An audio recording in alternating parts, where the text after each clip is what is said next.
9월 5일 예배를 살아계신 하나님 아버지 앞에 드리겠습니다.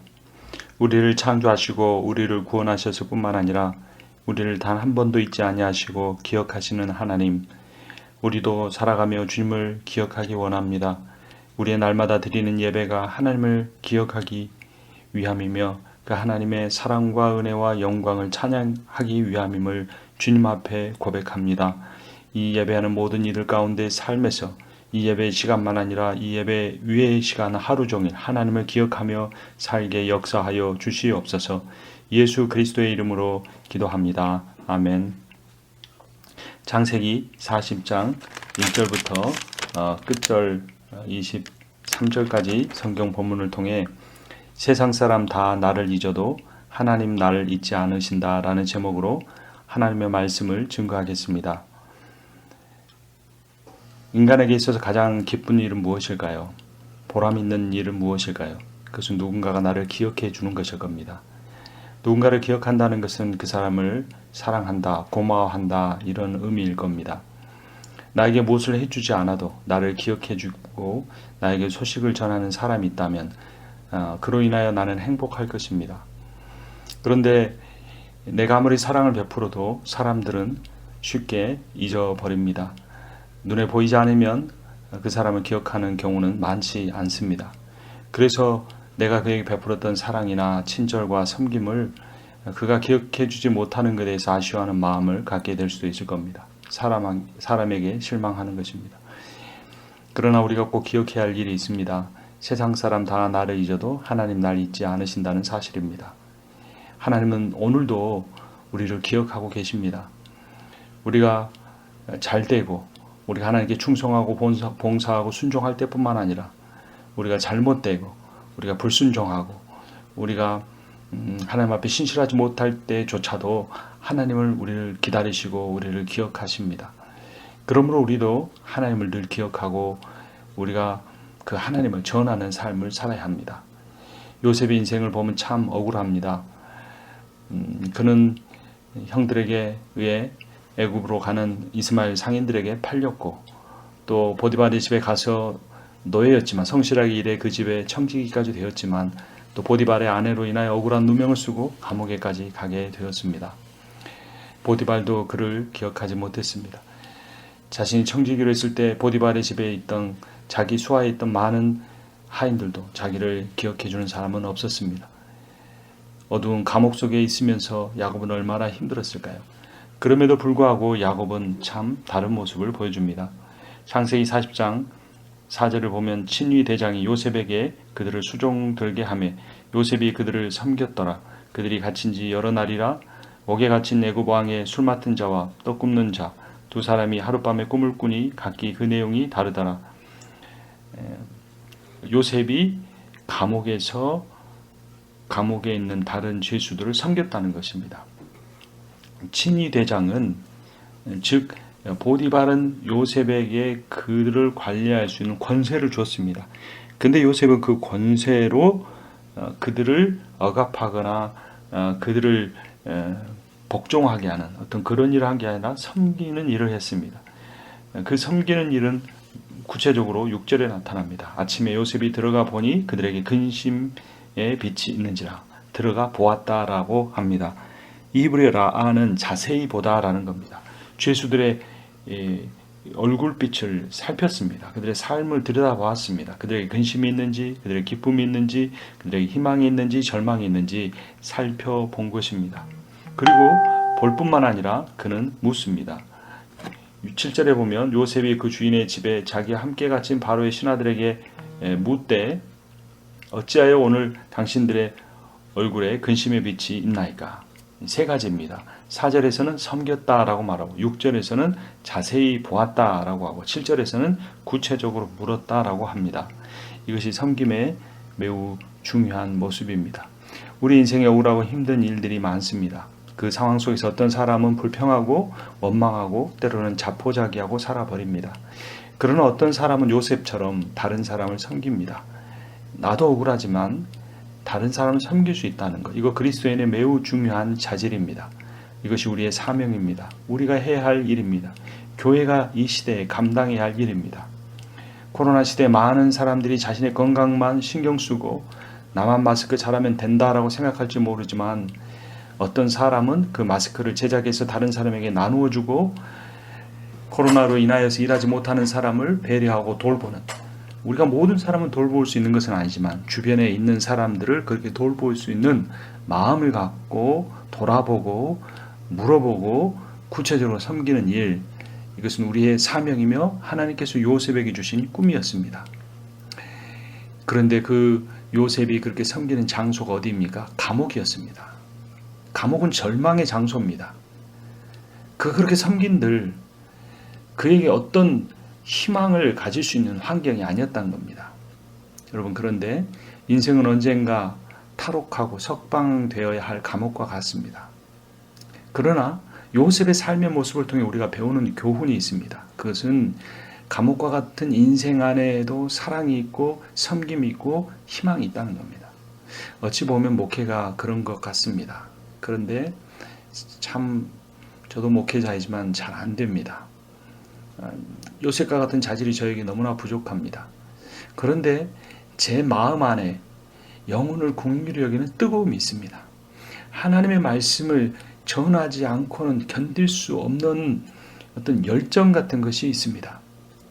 근데 그 뜨거움이나 그 열정은 제가 돌보는 사람들이 세상에서 복받고 잘되게 해달라는 정도가 아니고, 물론 그런 기본적인 것도 못 누리는 분들이 있기 때문에 그들의 상황을 아는 대로 그들을 위해 기도하지만 그것은 하나의 기본적인 기도일 뿐이고, 더 나아가 그 모든 기도의 대상들이 예수를 잘 믿고 예수의 복음에 순종하여 하나님의 은혜 받게 해달라는 기도이고, 그것이 저의 목회의 소명입니다. 요셉이 왜 감옥에 갔을까요? 요셉 스스로도 자신에게 질문할 수도 있었을 겁니다. 왜 내가 감옥에 왔는가? 왜 나의 형들은 나를 구덩이에 던져 넣었는가? 왜 보디발의 아내는 나에게 누명을 씌웠는가? 왜 하나님은 내가 감옥에 갇힐 때까지 아무 일도 하지 않으셨는가? 예수께서는 죽으심으로 왜 지옥에까지 가셨습니까? 왜 하나님은 나를 이 땅에 인간이 되게 하셨을까? 왜 하나님은 내가 제자들에게 배신을 당하게 하셨을까? 왜 하나님은 나에게 이 수치스럽고 고통스러운 십자가에 매달리게 하시고 죽게 하셨을까? 왜 하나님 나를 지옥에까지 가게 하셨을까? 우리도 그런 질문을 할 수 있습니다. 내가 왜 감옥과 같은 이런 인생을 살고 있는가?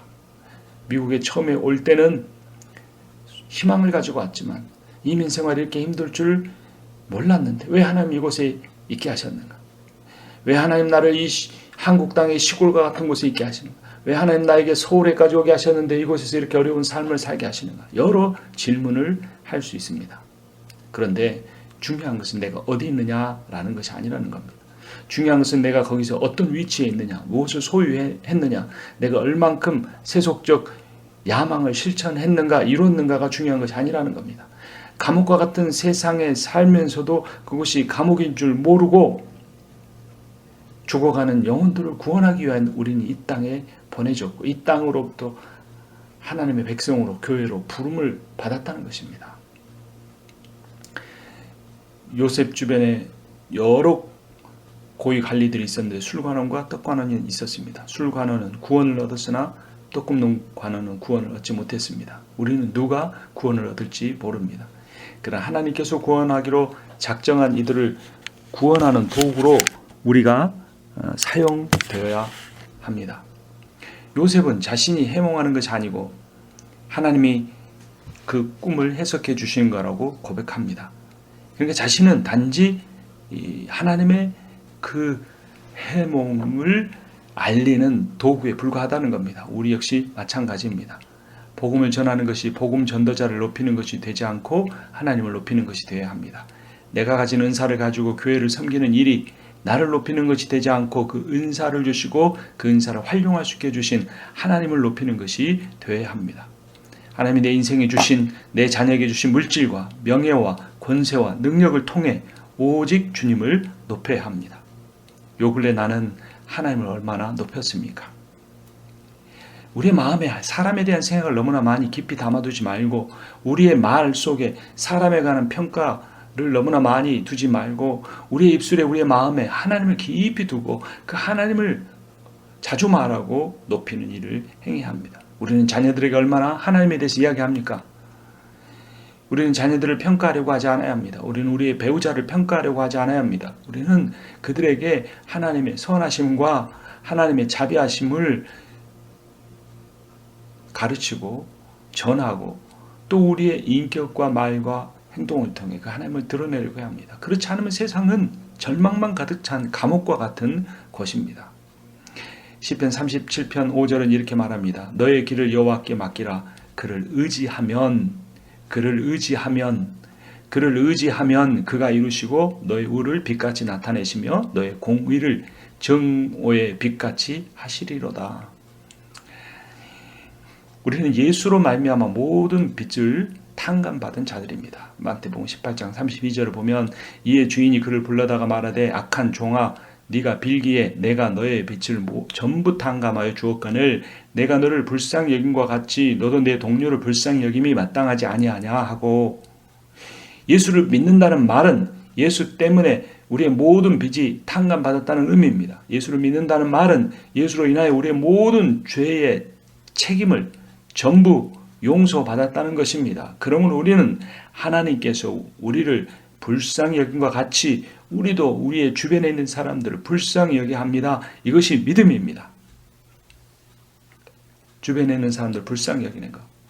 요셉은 내가 죄가 없는데 감옥에 왜 갇혔는가 억울해하며 한탄하며 감옥에서 세월을 보내지 않았고, 애굽의 고위 관리였는데 누명을 쓰고 감옥까지 들어와 있는 그들을 불쌍히 여기며 자세히 들여다보며 낯빛을 살피며 그들에게 물어보며 그들을 섬겼습니다. 요셉의 삶은 예수 그리스도의 그림자, 예표와 같은 것이었고, 요셉의 삶은 우리가 따라야 할 그리스도인의 하나의 모범이 되는 모습입니다. 요셉에게는 두 개의 꿈이 있었습니다. 벳집단 곡식단들이 자신의 곡식단들에게 절한 것, 해와 달과 별들이 자신의 별에게 절한 것. 이때도 두 개의 꿈을 꿨죠. 감옥 속에서 만난 관원들도 두 사람의 꿈이었습니다. 술 맡은 관원의 꿈과 떡 맡은 관원의 꿈입니다. 술 맡은 관원은 꿈속에서 왕에게 술을 따라 들여서 복직되었고, 떡 맡은 관원은 자신의 머리 위에 있는 광주리에 있는 떡을 새가 와서 먹어서 매어 달리게 되었습니다. 나중에 술 맡은 관원이 요셉을 잊어버렸지만 요셉을 기억하고, 나중에 요셉을 데려와 바로의 꿈을 해석하게 할 때도 암소의 꿈과 이삭의 꿈을 꾸었습니다. 꿈이 두 개라는 것은 반복함으로써 그 꿈의 정확성을 가르쳐 줍니다. 확실한 성취가 이루어질 거라는 것입니다. 우리가 예수 그리스도 안에서 꾸는 모든 꿈은 성취될 것입니다. 중요한 것은 모든 꿈이 성취된다는 것이 아니라 예수 그리스도 안에서 꾸는 꿈은 이라는 겁니다. 내 야망이 아닌 하나님 주신 비전이라면 우리는 어떤 어려운 가운데서도 절망하기보다 희망을 가질 것입니다. 주님이 하실 것이기 때문입니다. 꿈을 해석하시는 분은 하나님이십니다. 8절을 보면 창세기 40장 8절 말씀입니다. 그들이 그에게 이르되 우리가 꿈을 꿨으나 이를 해석할 자가 없도다. 요셉이 그들에게 이르되 해석은 하나님께 있지 아니하니까 청하건대 내게 이루소서. 요셉은 자신이 그 은사를 가지고 있었지만 나는 그런 꿈을 충분히 해석할 수 있는 사람입니다 라고 말하지 않고 꿈을 해석하신 분은 하나님이시다 라고 말합니다. 꿈 해석의 과정을 통해 하나님께 영광을 돌린 것입니다. 꿈을 해석하신 분은 하나님이시다. 나를 목회자로 부르신 분은 하나님이시다. 새 교회를 개척하게 하시는 분은 하나님이시다. 나에게 새 직장을 주신 분은 하나님이시다. 내가 나이가 많음에도 불구하고 나에게 여러 가지 어려운 상황이 있음에도 불구하고 이 상황을 통해서 나를 더 귀하게 사용하실 분은 하나님이시다. 주님이 하십니다. 주님이 하셨습니다. 주님이 하실 것입니다. 라는 그러한 믿음의 고백과 실천이 참 믿음입니다. 하나님께서는 꿈을 통해 미래를 보여주시고 그 꿈을 이루십니다. 하지만 요셉의 꿈 해몽에 의해서 복직된 술관원은 요셉을 잊어버렸습니다. 인간은 은혜를 쉽게 잊어버립니다. 그런데 하나님은 자기 백성을 잊어버리지 아니하십니다. 잊지 않으십니다. 출애굽기 2장 24절을 보면 하나님이 그들의 고통 소리를 들으시고 하나님이 아브라함과 이삭과 야곱에게 세운 그의 언약을 기억하사. 이스라엘 백성이 애굽 땅에서 노예로서 고통받고 신음할 때 하나님은 그들의 조상들에게 하셨던 자신의 약속을 기억하셨습니다. 아니 한순간도 잊지 않고 계셨다는 의미입니다. 이어지는 25절을 보면 하나님이 이스라엘 자손을 돌보셨고 하나님이 그들을 기억하셨다. 그러면 하나님이 기억하셨다는 의미는 그들을 긍휼히 여기셨다라는 의미입니다. 요셉의 간절한 부탁은 14절에 나와 있습니다. 당신이 잘 되시거든 나를 생각하고 내게 은혜를 베풀어서 내 사정을 바로에게 아뢰어 이 집에서 나를 건져 주소서. 기억해 달라는 겁니다. 14절에 집이라는 단어는 15절에 감옥이라는 단어와도 동일합니다. 37장 24절에서는 구덩이라는 단어와도 연결이 됩니다. 히브리어로는 다 똑같이 보르라고 하는 것입니다. 이 요셉의 인생에서는 형들에게 의해서 던져진 구덩이, 또한 노예가 돼서 섬겼던 보디발의 집, 또 친위 대장이었던 보디발의 집안에 있는 감옥은 다 요셉을 얽어매는, 요셉을 고통스럽게 하는 장소였습니다. 근데 중요한 것은 그 모든 보르가, 구덩이의 보르나 집의 보르나 감옥의 보르가 모두 다 하나님이 함께 하시는 장소였다는 겁니다. 그 모든 곳에서도 하나님은 자신을 기억하신다는 사실을 요셉은 철저하게 깨달았습니다. 자신의 꿈의 핵심이 자신이 높아지는 것이 아니었고, 자신의 꿈의 핵심은 자신을 창조하시고 두 반복되는 꿈을 통해 자신을 택하시고 자신을 통해 많은 사람들을 구원에 이르게 하시는 그 하나님을 기억하는 것이라는 사실을 요셉이 그 세 곳의 보르에서 기억해 낸 것입니다. 하지만 술관원은 그를 기억하지 못했습니다. 출애굽기 창세기 40장 23절을 보면 술 맡은 관원장 요셉을 기억하지 못하고 그를 잊었더라. 사람들은 잊습니다. 하지만 하나님은 잊지 않으십니다. 어떤 한 사람이 한 간증입니다. 그가 사업에 실패했습니다. 그래서 자살하려고 했습니다. 그때 어머니가 그에게 해줬던 말이 기억이 났습니다. 하나님, 어릴 적 어머니께서 세상 사람은 다 너를 잊어도 하나님은 너를 잊지 않으신다. 그분은 너에게 피난처시오 요새가 된다고 가르쳐 주셨습니다. 나는 그동안 피난처 대신 하나님을 잊고 살았습니다. 미국의 가장 큰 호텔 체인 중에 하나인 힐튼 호텔을 창업한 힐튼이 한 간증입니다. 그가 자살하려고 했을 때 어머니가 그에게 주셨던 말씀이 기억난 겁니다. 세상 사람은 다 널 잊어도 하나님은 널 잊지 않으신다. 그런데 힐튼은 그 하나님을 잊고 살았습니다. 그가 자살할 수밖에 없는 환경에 이르게 된 것은 사업에 실패했기 때문이 아니었습니다. 그는 사업에 실패하기 이전에 이미 하나님을 잊고 살았기 때문에 그에게 성공이, 그에게 부귀, 영화가 결국 하나님을 잊게 만들었기 때문에 그는 이미 죽은 사람과 같은 인생이었습니다. 그러나 그는 파산을 통해 죽은 사람과 같은 영적으로 이미 죽은 사람인 그 자신의 영혼이 깨달아지는 경험을 자살할 수밖에 없는 그 고통의 상황 속에서 깨닫게 된 것입니다. 하나님을 잊어버린 사람은 어떠한 성공한 삶, 부유한 삶, 안정적인 삶에서도 멸망으로 향해 가는 사람이고, 어떤 고난의 현장에서도 하나님을 잊지 않고 기억하며 사는 사람은 희망과 소망, 비전의 사람이 될 수 있습니다. 요셉이 나중에 형들을 만나 이렇게 고백합니다. 창세기 45장 7절을 보면 하나님이 큰 구원으로 당신들의 생명을 보존하고 당신들의 후손을 세상에 두시려고 나를 당신들보다 먼저 보내셨나니 그런즉 나를 이리로 보낸 이는 당신들이 아니요 하나님이시라. 하나님이 나를 바로에게 아버지로 삼으시고 그 온 집의 주로 삼으시며 애굽 온 땅의 통치자로 삼으셨나이다. 그는 애굽의 2인자가 됐고, 아니 고대 근동 땅의 2인자가 되었지만 그는 결코 교만해지지 않았습니다. 그는 가나안 땅 변방에 이방인 시족사회에 야곱이라는 족장의 11번째 아들에 불과했을 때는 하늘에 치솟을 정도로 교만한 마음을 품었던 사람이지만 그가 그 당시에 가장 큰 나라였던 애굽의 2인자가 되었음에도 불구하고 7년의 풍년 기간 동안 수많은 곡식을 모아 7년의 흉년 기간에 그 모든 사람을 먹여 살리 온 세상으로부터 칭송을 받는 자리에 이르렀음에도 불구하고 그는 결코 교만해지지 않았는데, 그것은 구덩이의 포로에 들어가고 보디발의 집이라는 포로에 들어가고 친위 대장의 감옥이라는 포로에 들어가서 하나님을 기억하는 것이, 세상 사람 다 나를 잊어도 나를 잊지 않으시는 하나님을 기억하는 것이, 하나님 주신 꿈을 실현하는 것이 자신의 비전임을 그가 깨달았기 때문에 그는 결코 다시는 실패하는 인생을 살지 않게 된 것입니다. 여러분, 자녀들을 위하여 헌신하고 살았는데 자녀들이 내 수고와 그 모든 사랑을 다 잊어버린 것 같아 마음이 안타까운 가운데 있습니까? 내 배우자가 힘들 때 내가 그를 지극정성으로 섬겼는데 그가 이제는 나를 기억하지 않으며 살아가고 있습니까? 목회자가 그렇습니까? 성도가 그렇습니까? 내 친구가 그렇습니까? 여러분, 사람은 우리가 기대하는 존재가 되어서는 안 되고 우리가 섬기는 존재가 되어야 합니다. 인간은 다 죄인이 연약합니다. 사람에게 기대하지 않아야 합니다. 그러나 하나님은 기대하셔도 좋습니다. 그분은 단 한 번도 나를 잊지 아니하시고 한 번도 우리를 실망시키지 아니하시는 전능하신 하나님이십니다.